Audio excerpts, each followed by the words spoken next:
All right, welcome to the Tuesday edition of the Morning Pitt here on youtube.com/Panther-Lair.com. I'm Chris Peak from Panther-Lair.com. You see the website right across the bottom, Panther-Lair.com, Panther-Lair.com, Pittsburgh.rivals.com. Don't click that. That's not a link. But type it up into your search bar and go check out the most comprehensive source of Pitt sports news on the internet, football, basketball, and recruiting. It's all right there at Panther-Lair.com, Pittsburgh.rivals.com. And of course, right here at youtube.com/Panther-Lair.com, it is our YouTube channel where we publish exclusive Pitt video content really daily. Sometimes we might miss a day over the weekend, but for the most part, it's every day. We've got something new for you right here at youtube.com/Panther-Lair.com, whether it's a daily morning Pitt video like this. We do our live stream videos every Wednesday night at 8:30. We do post-game shows sometimes. We do post-game shows after football games.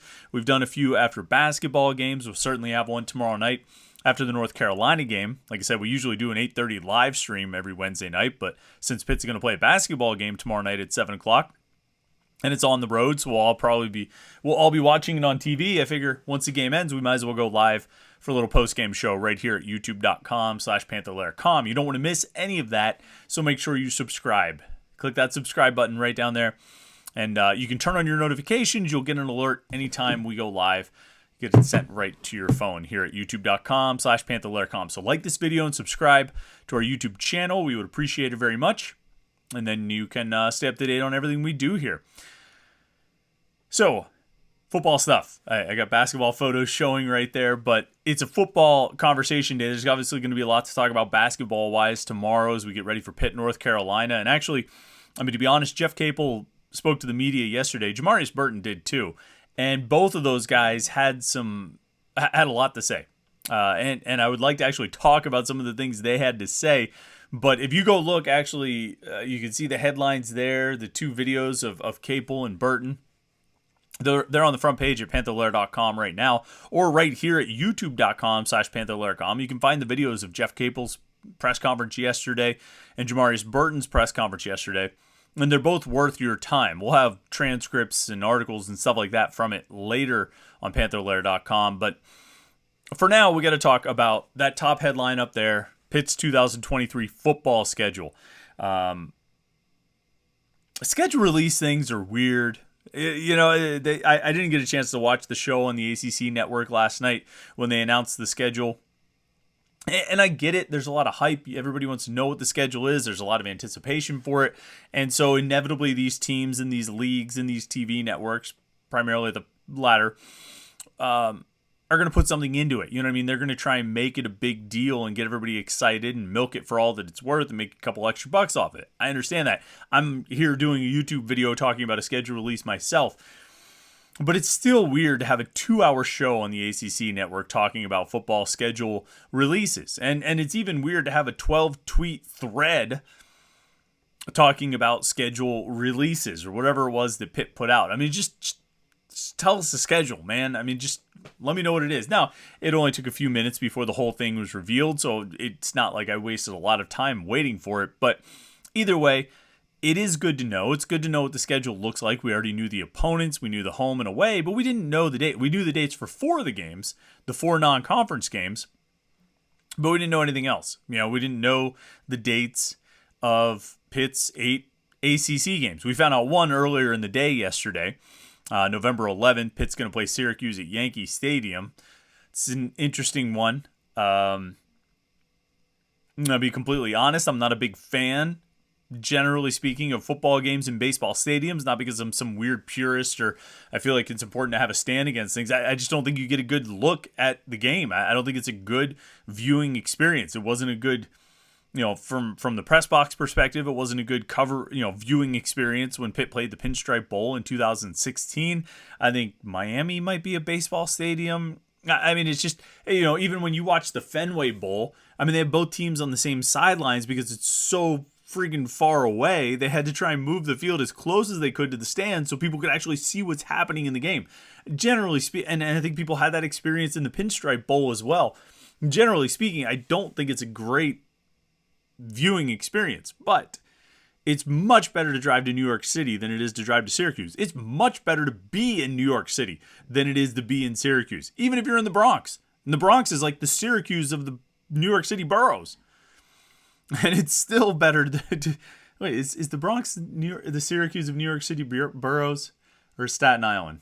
Now, Staten Island's like the Rochester of New York City boroughs. Nobody cares about Rochester. At least people have been in Syracuse and they have some reason to have an opinion about it. But I digress. We could spend a long time talking about that. But even if you're in the Bronx for the game, you don't have to stay in the Bronx. You can spend lots of time in Manhattan or Brooklyn or wherever it is you choose to go in New York City. If you're in Syracuse, you're just in Syracuse. And there's nothing you can do about that. You could drive to Turning Stone, I guess, and go to the casino. That's 45 minutes or an hour away. It's probably what it would take you to get from the Bronx to Manhattan, depending on how you travel.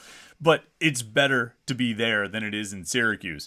I think we would all agree about that. Pitt's got a decent alumni base in New York City. They've got a solid, solid group, I think, of fans in and around New York City who will come out for that game. I think when you look at playing at the Dome, Syracuse doesn't always have a great home field advantage. Just because they haven't been good enough to build a strong, consistent crowd to come out to those games. But there is whatever slight amount of home field advantage there might be for Syracuse in the Dome. They've lost it now by moving this game, which was supposed to be a Syracuse home game, by moving it to Yankee Stadium. So, if Syracuse is going to have any kind of advantage, you've effectively neutralized it by moving the game to a neutral field. So that game gets moved, and that got announced I think it was yesterday morning. So the schedule announcement didn't come out until last night. Yesterday morning we found out about that game. So we were still waiting on 7 more games to be announced. And the first thing I was curious to see that I really wondered about the schedule. And actually, I talked about that Jeff Capel press conference yesterday. I was there at the Peterson Event Center for that and talking with some of the other local writers, guys who cover Pitt. We were talking about the schedule, and I said, so are they really going to end up with 4 Power 5 opponents in the month of September? And we were debating whether or not Pitt would get the off week on that final Saturday of September, because this is a year, I think September 1st and September 2nd. If either one of those is a Saturday, you're going to end up with 5 Saturdays in the month of September. And that's this year. September 2nd is the first Saturday of the month. And so you end up with 5 Saturdays, the 2nd, the 9th, the 16th, the 23rd, and the 30th. And so we already had dates locked in this month with Wofford as the opener, as a FCS opponent, and then Cincinnati on September 9th, and the game at West Virginia, first game in Morgantown, first backyard brawl in Morgantown since 2011, was locked in for September 16th. So that left 2 Saturdays in the rest of the month. The other non-conference game, of course, was Notre Dame. That's already in the books for October 28th. And so looking at it, it said you're either going to get 2 ACC opponents in those final 2 weeks, or you're going to have 1 ACC game and 1 off week. And if they went with 2 ACC opponents, that would mean 4 Power 5 teams in the month of September. Remember, because Cincinnati moves to the Big 12 this year. So 2 Big 12 teams and 2 ACC teams. And so we kind of had a back and forth yesterday talking with the other writers about whether or not they would do that, if they would get 2 conference games, or if the league would give Pitt a break in September, play 4 games, off week on the 30th, and they kind of plow through the final 8 games without any off weeks or any breaks.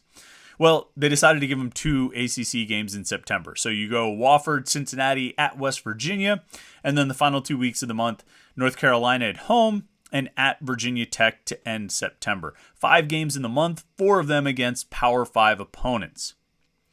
Yikes. And no matter what you want to say about West Virginia, no matter what you want to say about Virginia Tech, no matter what you want to say if you think North Carolina is going to fall off or you think Cincinnati's not going to be as good, it's 4 Power 5 opponents in the month of September. You're going to play 4 Power 5 opponents in the month of October and 4 Power 5 opponents in the month of November.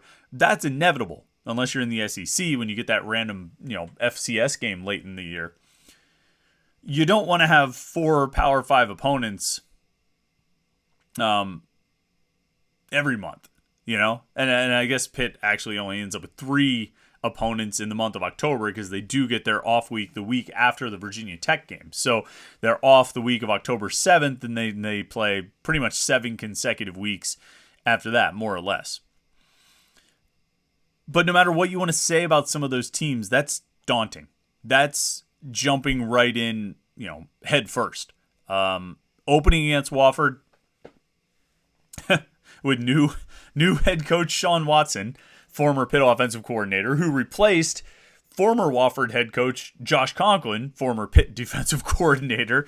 A weird little run there, and it's the Sean Watson revenge tour, I guess, if you want to call it that, when he comes to Acrisure Stadium on September 2nd. But after that, Cincinnati, West Virginia, Carolina, Virginia Tech, with West Virginia and Virginia Tech on the road. I mean, that's not easy. That's a daunting schedule. And we didn't know Cincinnati was going to be in the Big 12 when Pitt scheduled them as a non-conference opponent a few years ago. I don't think that move had been announced, but it's announced now. Cincinnati, 2 years removed from a college football playoff appearance, and now moving into the Big 12. And they have a new head coach. Luke Fickell is gone. Maybe that affects things. Maybe that changes the makeup of the program. Maybe that game's not as daunting as we may think. But if you come out of that month, if you come out of that month 4-1, you had a pretty good month of September, because you would have 3 Power 5 wins under your belt, including at least 1 non-conference Power 5 win. That's pretty impressive. I think when you look at that month, probably the game that scares you the most is North Carolina with, what's his name? Oh, geez, did I already forget his... Drake May coming back as quarterback. I already forgot his name. It's hard to remember those guys sometimes. With him coming back as quarterback, you're already, that's going to be a challenging game. And that's probably the one you circle the most. But, if that's the one you're most concerned about, you really have no room for error in weeks 2 and 3 when you play Cincinnati and West Virginia. Now, West Virginia shouldn't be very good. But they weren't very good last year, and they Pitt barely got past them. And this game will be on the road down there. It should be fun down there.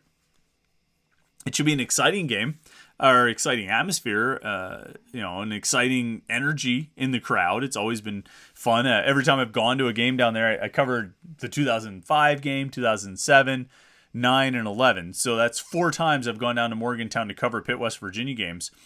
And the energy, the crowd, the atmosphere was never a disappointment. It was everything it was built up to be, and everything you saw at Acrisure Stadium this past September when West Virginia came up here for the first backyard brawl in 11 years or 12 years or whatever it is. But that's a tough way to open the season. And I think after that 5-game stretch through September, Pitt getting the off week on October 7th is pretty favorable. You like to push it as late as you can, but I think after playing those 5 games in a row, Pitt's going to probably be welcome. Pitt will welcome a little bit of a break. When they come back, though, we have Louisville at home, at Wake Forest, and then at Notre Dame. 3 games in October, a pair of road games in a row, at Wake Forest and at Notre Dame. As far as Louisville, of course, Pitt played Louisville last year. They lost that game down there. That was really, it gets overshadowed by the Georgia Tech game as far as one that got away, but that Louisville game was one that got away as well. The turnovers were just brutally bad. They played well enough on defense to win the game. They committed bad turnovers in really inopportune situations and shot themselves in the foot. Really should have won that one as well. If they don't blow it against Georgia Tech, we're talking about that Louisville game as being the one that really got away. Louisville's got a new head coach, former Cardinal quarterback Jeff Brom. We'll see. We'll see what happens there. Is Malik Cunningham out of eligibility? He might be gone. I don't know what, I forget here. I don't know what they have in store behind him. But I think, he is done. Well, I guess in theory he could come back. I don't know what he's doing. But, look, I think that should be a game that, I don't expect Louisville to get a whole lot better than they were a year ago, and they weren't very good a year ago.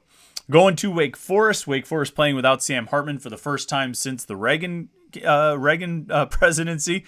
Pitt went down to Wake Forest in 2018, clinched the Coastal Division with a win down there in the penultimate game of the regular season, and then, of course, met the Demon Deacons again in the ACC championship game 2 years ago. It's not easy to go on the road, but I think as far as road environments go, Wake Forest has probably one of the weaker ones in the ACC, and Pitt will be in one of the other weak road environments later in the season in 2023. But that should be a game they have a good chance of winning. And then the October finale at Notre Dame. And, Notre Dame will probably be pretty good. The aforementioned Sam Hartman will be there. I think Notre Dame always recruits well. They've built good rosters. They're a talented team. And yet it's always pretty close with Pitt.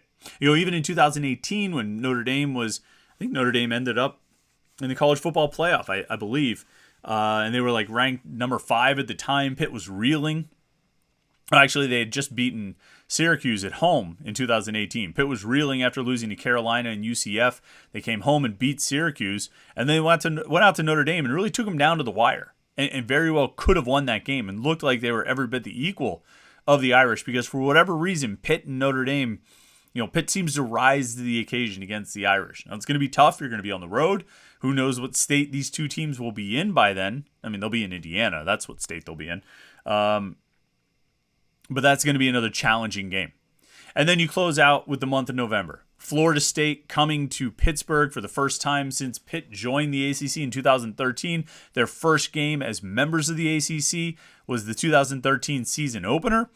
And now, Pitt did play Florida State in 2020, but that game was in Tallahassee. Now Florida State's coming to Acrisure Stadium. Like I say, first time they have played in Pittsburgh since 2013. Florida State may be the toughest team on Pitt's schedule, at least as it looks in the preseason, the offseason. Maybe the toughest team on Pitt's schedule in 2023. It's going to be a real challenge. Next week, November 11th, they go to Yankee Stadium to face Syracuse. We talked about that. I think whatever advantage Syracuse might have had as the home field team, it's neutralized on a neutral field. And then you get the Thursday night game. 5 days later, Pitt comes back from the Bronx, and they host Boston College. Part 2 of the Phil Dracovic Revenge Tour. Phil having played at Notre Dame now, and then playing for Boston College. That game will be in Pittsburgh. And I tell you what I don't like about this. The season finale is 9 days later. It's on the road, which means that Thursday night game against Boston College is going to be senior night on a Thursday night.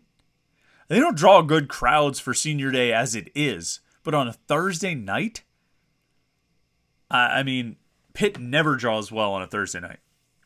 Never.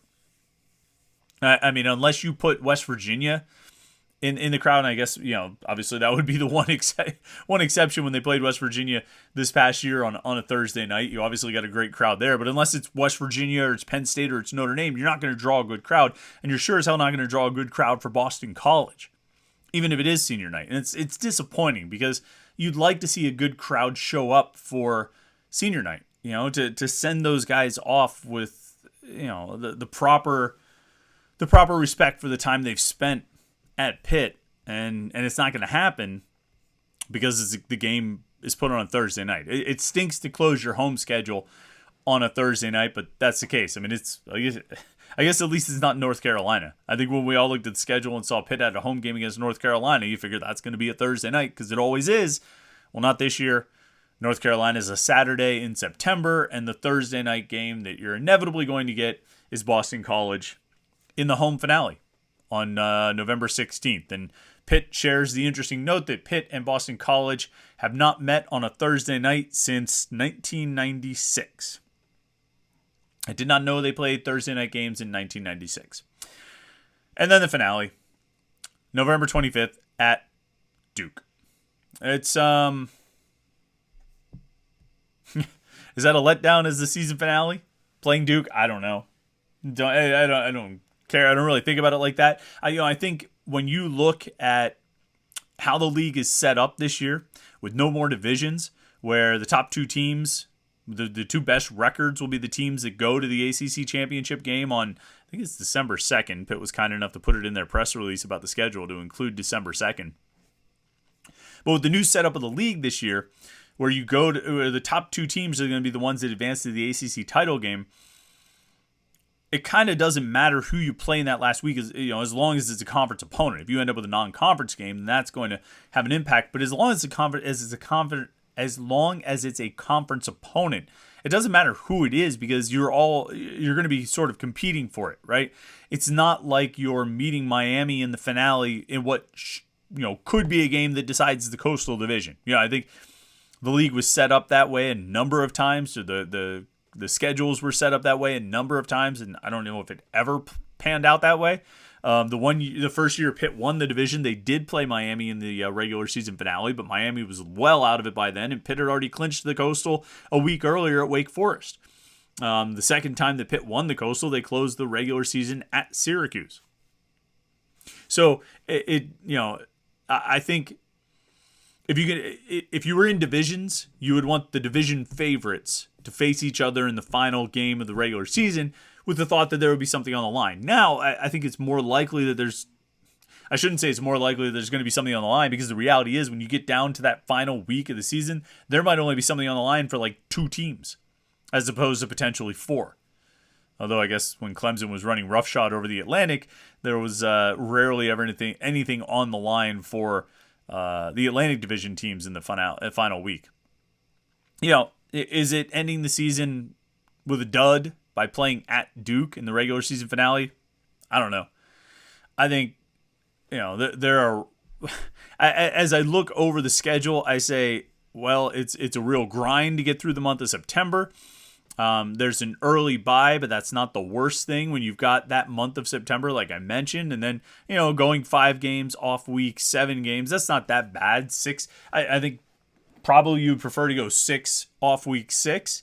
Going 5 off week 7's not too much of a difference. I think, getting a Thursday night home game for a Thursday night game for the regular season home finale is pretty disappointing. Just because of what it means for senior night. But I think the things that stand out the most about this schedule are things that we already knew, that this non-conference schedule was going to be pretty challenging, including 3 Power 5 conference teams of Cincinnati, West Virginia, and Notre Dame, 2 of those being on the road. That's tough, and starting off the way they start off with these 5 games in September, you're going to have to earn it. You might be a little worse for the wear coming out of the month of September. You might have 2 losses. You might start the season 3-2, and that might not be the worst case scenario. Depending on how some of these teams come together in the offseason, depending on some of the additions they make, you never know how teams are going to show up in the new year, or what players are going to show up in the new year. It might get even more challenging. I think, West Virginia is a game you would think they should be able to win, even though, there's question marks all over the place on both teams. I don't think we fully know what the rosters are going to be like, and even if we do know the players, we don't know how they're going to be. You would think that's a game they should be able to win. I don't know what to expect out of Cincinnati. I think North Carolina is going to be a really tough game. I don't know what to expect out of Virginia Tech. I assume they're not back yet. It looks like that program's a mess, but it always seems to look that way, and they've had a lot of close games against Virginia Tech over the years. But daunting September, 2 rivalry games on the road in West Virginia and Notre Dame. Thursday night home finale. The return of Florida State to Pittsburgh, and then closing out the season at Duke. Those are the things that sort of stand out. I don't think they have any well, first of all, they only have 6 home games, where they've been pretty consistent about playing 7, aside from the years when they have to go to like Notre Dame. I think in 2018, I think they had to go to Notre Dame and go to UCF, so you have 2 non-conference games on the road. That's going to make it challenging. When you end up with that, then you're only going to play 6 home games. That's what they have this year, and they only have back-to-back home games the first 2 weeks of the season. They play Wofford and Cincinnati. After that, it's road, home, road, home, road, road, home, road, home, road. There's no consecutive weeks of home games, which, I don't know how it affects the team. For me, it breaks up the continuity. You don't really feel like you're stringing it together going back to back, week to week. But, I don't know how it affects the team. Maybe they're better. They seem to play pretty well on the road, other than Louisville last year, North Carolina last year, but still. So that's the schedule. Make your travel plans accordingly. I wrote in the 3-2-1 column a couple weeks ago about ranking the road trips. I mean, I think, when you look at this schedule, Notre Dame is easily the number 1 road trip on the schedule. West Virginia is number 2. After that, probably Virginia Tech is number 3. I guess you would put Yankee Stadium up there. Duke and Wake Forest to me are effectively the same thing. Wake Forest is a little bit better because it's like an hour closer than Durham. So I guess I would give it the edge there, just on being less of a drive. But on the whole, I mean, if you're going to go to a game on this schedule, if you're going to go to a road game, go to Notre Dame. It's great. It lives up to everything. It lives up to the billing. Everything you've heard about Notre Dame is true. It's great out there. So I recommend that. And everybody should take in a backyard brawl in Morgantown at some point in their life. And hopefully it's not the last point in their life, but everybody should check it out at least once in their life. So that's the 2023 schedule. Figured since it came out last night, we should probably take a little bit of time to talk about it. We'll be back tomorrow, of course, to get you ready for Pitt, North Carolina. It's a big game for Pitt. Every game from here on out is going to be a big game for Pitt. Tomorrow night's game against North Carolina is certainly no exception. We'll be live after the game for a post-game show right here on youtube.com/Panther-Lair.com. In the meantime, keep it locked to Panther-Lair.com, Pittsburgh.rivals.com for the most comprehensive source of Pitt sports news on the internet. Football, basketball, and recruiting, all at Panther-Lair.com. Make sure you like this video and subscribe to our YouTube channel. We appreciate it. Hope you had a great start to the week yesterday. Hope you have a great Tuesday today, and we will talk to you again tomorrow morning for the Morning Pit right here on youtube.com/Panther-Lair.com.